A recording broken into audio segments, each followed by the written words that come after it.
Ever wondered how to achieve glowing skin tones with pastels? Try my 3-step technique. Outline, stroke, underdrawing, rich colour stage, and the detail stage. Be sure to watch it right through till the end, because here and there I'll be slowing things down in real time so you can take a closer look. So let's dive in and take a look.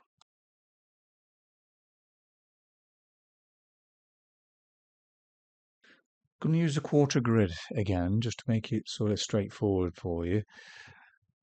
Focusing on drawing in the big shapes to start with, keeping a distance from my pencil tip so it keeps it nice and loose. Here you can see me just measuring one size against the other, so you're looking at the spaces in relation to each other, and then just really just get a feel for it, really, just getting an overall feel of each shape within that area. I tend to pull a line down where the angle of the face is, so through the nose and the mouth, and getting the proportions of those in. But it's all guesswork to start with, just using imaginary angles. You've got to sort of jump in and deepen with the freehand method. I know it's a quarter grid, but you're doing a lot of freehand within these spaces, and you just got to go for it because everything can be changed anyway. So just get that initial feel down first. Now this is the best putty rubber I've ever found. It's a Faber-Castell. It's amazing how you can just shape it into a point, and then you can sculpture your lines to make things into the correct shape. After you got the lines in sort of loosely, then it's time now to sort of tighten up a little bit. So sharpen the pencil, go a bit closer to the point of the pencil as well, and start to put a little bit of detail. I'm always double checking as well the alignment on a vertical plane and also on a horizontal plane, just to make sure everything lines up correctly. What I've found over the years is that if you keep your reference image smaller so you see the whole thing, it becomes easier to draw. You don't get a distorted view then. If you focus too much on the actual details, it can get a little bit tunnel vision, and then you lose that subtle energy and the feeling of the portrait. So try and bring that feeling of the portrait inside your heart as you're drawing. Here's the colours I'll be using for the lights of the underdrawing and midtones, and for the darks, these here. Now here's the trick to start with. The way I get the glow is to put the white down first and then build up very, very slowly with colour on top. Now for the underdrawing, all this is to get the shapes correct. So I'm moving the outline, correcting the shapes, making sure the form is there. So it's just creating a little bit of form, and that means it's just getting a bit of shadow in there to create a little bit of 3D look to it. But obviously it's just basic, so I'm not worried about getting the values right, the chroma, the temperature. All it is just making sure everything is prepared for when I start putting the rich colours on. So just enjoy the flow and the freedom of just mixing these colours.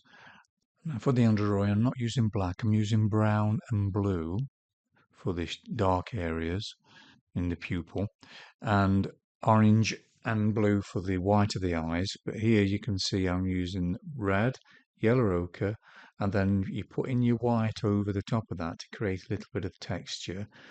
And it's like I say, it's just very, very basic at start with this is. And for shadows, I'm using green and red, and then yellow ochre just to warm it up. So I'm going through this pretty quick, so I won't spend a lot of time putting the details in and a bit of real time with that. So to desaturating, all I'm doing is using the complementary colours. So I'm using red and green.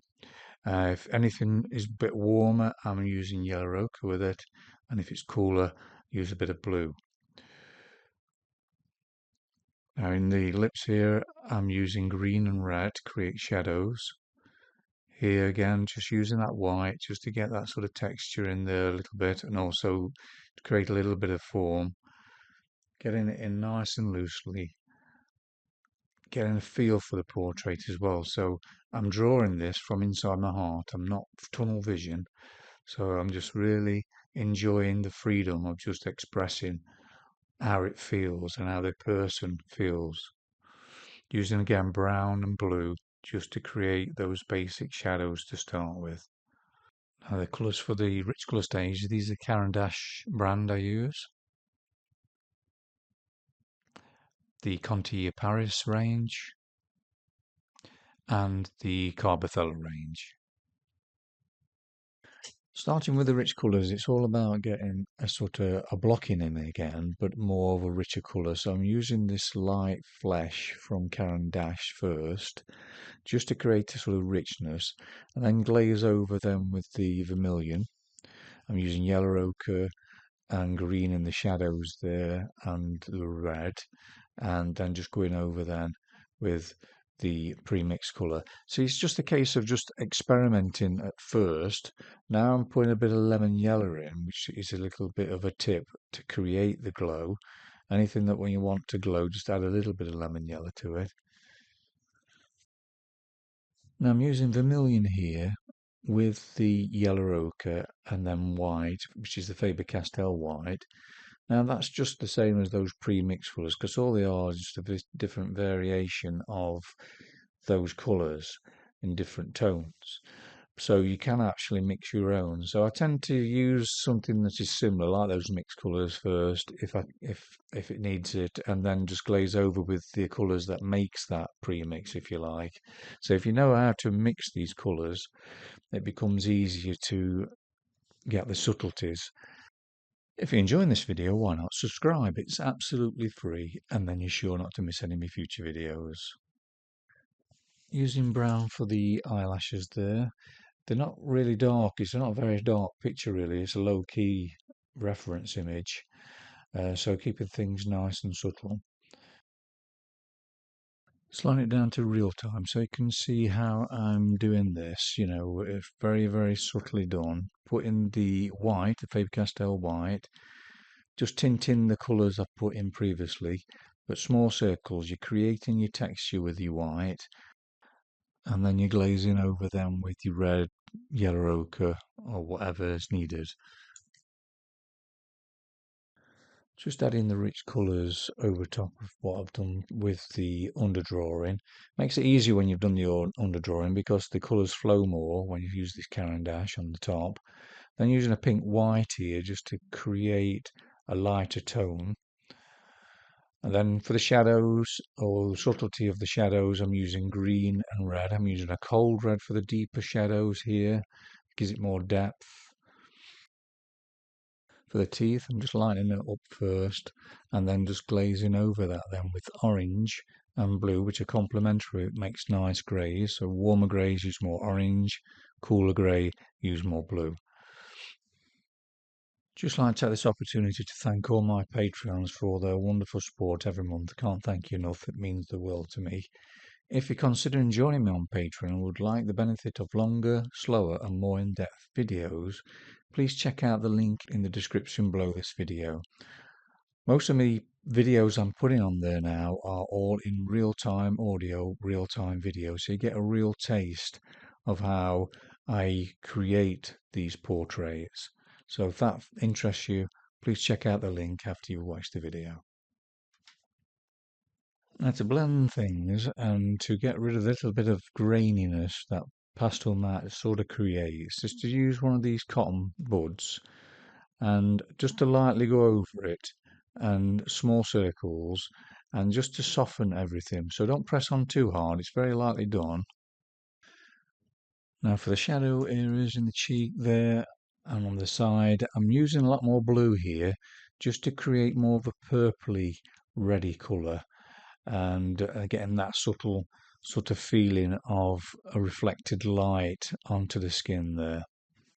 Just quickly showing you here how subtling up this area where the reflected light is on the chin there is just to use the Carbothello white and the cotton bud, and again slowly but surely keep building it up, blending it with the cotton buds, using the green to desaturate the red as well, so that's important, but add that little bit of blue just to create more of a bluey green, which will give you that sort of purpley colour. But you just got to keep playing and changing things up It's just a case of having fun with the colours and keep changing it until it starts to feel right.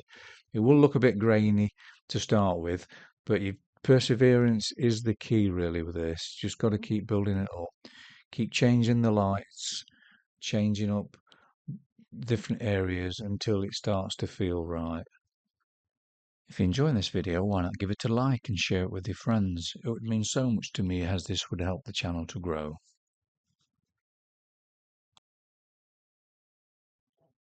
Now, you've got idea to keep everything nice and sharp on the points when you start doing the details. So how I do this is to make sure the knife is not at an angle, too much of an acute angle. Make it more or less flat and then chamfer across like that way, rather than digging in, because with the Caran d'Ache lead, it's very fragile and it'll crack. So you have to be ever so careful and always make sure you've got really sharp blades as well. Now, with the details, it's just a case of just slowing things down and just being more accurate with it and just move things and be more subtle with the colours. All the blocking's been put in now with the rich colours. It's just a case of just being a little bit more sort of careful with your movements, smaller movements. Still look at it as a whole, so I'm not going tunnel vision on one area and putting loads of details in. I'm still spreading my view and seeing the whole thing. Now, there's a little trick you do, and it is actually by focusing on the reference image and bring it into your heart and draw it from inside your heart, and don't come out to yourself with tunnel vision trying to put every little detail in. Also, it will look really tight. So to keep things nice and loose and free flowing, always feel as though you're drawing it from your heart. It does take practice, but after a while, it becomes second nature then. Just let your instincts govern your movement. So if you feel there's an area that needs attention, just go to it. So I'm constantly going from one area to another. I might be working on the nose as I'm doing now, but then all of a sudden I shoot over to the ear. If I see something, I just be automatic and let it go. Just slowing it down to real time so you can have a good look at how I'm doing these subtleties. I'm using the premix 10% there from Caran d'Ache, but you can just use red and yellow ochre and a bit of white to create that same colour. But I like to use it because you get the subtleties. But then I add a little bit of lemon yellow over it to give it that zinginess. So that's the key thing to create the glow, is adding that little bit of lemon yellow. You can add it to any colour and it just seems to create a glow. So that's one of my tips for you. If you would like to know more how I create skin tone shadows using the complementary colours, I have a free class for you here. You're very welcome to it. The link is in the description below. So if that interests you, please check it out after you watch the video.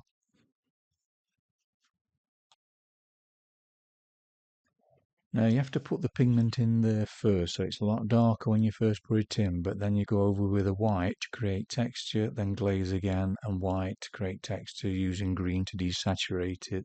There's all sorts of things going off, but it becomes automatic after a while, without thought, and then just keep blending as well while you're doing it. So just let yourself be free and just go with the instincts on what's needed.